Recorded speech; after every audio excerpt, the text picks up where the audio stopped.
ರಮೇಶ್ ಕುಮಾರ್ ಅವರ ಈ ಹೇಳಿಕೆ ಭಾರತೀಯ ಜನತಾ ಪಾರ್ಟಿ ನಾವು ಖಂಡನೆಯನ್ನು ಮಾಡ್ತೇವೆ. ರಮೇಶ್ ಕುಮಾರ್ ಅವರು ಮಾಜಿ ಸ್ಪೀಕರ್ ಏನಿದ್ದಾರೆ ಅವರ ಯೋಗ್ಯತೆ ಏನು ಅಂತಕ್ಕಂಥದ್ದು ಅವರ ಕ್ಷೇತ್ರದ ಮತದಾರರಿಗೆ ಗೊತ್ತಿದೆ. ಹಾಗಾಗಿನೇ ಕಳೆದ ಚುನಾವಣೆಯಲ್ಲಿ ಅವರು ಸೋಲ್ಸಿರ್ತಕ್ಕಂಥದ್ದು. ಇವತ್ತು ಆಚಾರವಿಲ್ಲದ ನಾಲಿಗೆ, ಇವತ್ತು ಅವರ ನಾಲಿಗೆ ಅವರ ಸಂಸ್ಕೃತಿಯನ್ನು ತೋರಿಸ್ತದೆ. ಅವರ ನಾಲಿಗೆ ಅವರ ಸಂಸ್ಕೃತಿಯನ್ನು ತೋರಿಸ್ತದೆ. ರಮೇಶ್ ಕುಮಾರ್ ಅವರ ಈ ಹೇಳಿಕೆ ಭಾರತೀಯ ಜನತಾ ಪಾರ್ಟಿ ನಾವು ಖಂಡನೆಯನ್ನು ಮಾಡ್ತೇವೆ.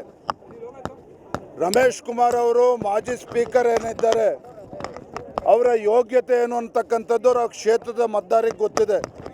ಹಾಗಾಗಿನೇ ಕಳೆದ ಚುನಾವಣೆಯಲ್ಲಿ ಅವರು ಸೋಲ್ಸಿರ್ತಕ್ಕಂಥದ್ದು. ಇವತ್ತು ಆಚಾರವಿಲ್ಲದ ನಾಲಿಗೆ, ಇವತ್ತು ಅವರ ನಾಲಿಗೆ ಅವರ ಸಂಸ್ಕೃತಿಯನ್ನು ತೋರಿಸ್ತದೆ. ಅವರ ನಾಲಿಗೆ ಅವರ ಸಂಸ್ಕೃತಿಯನ್ನು ತೋರಿಸ್ತದೆ.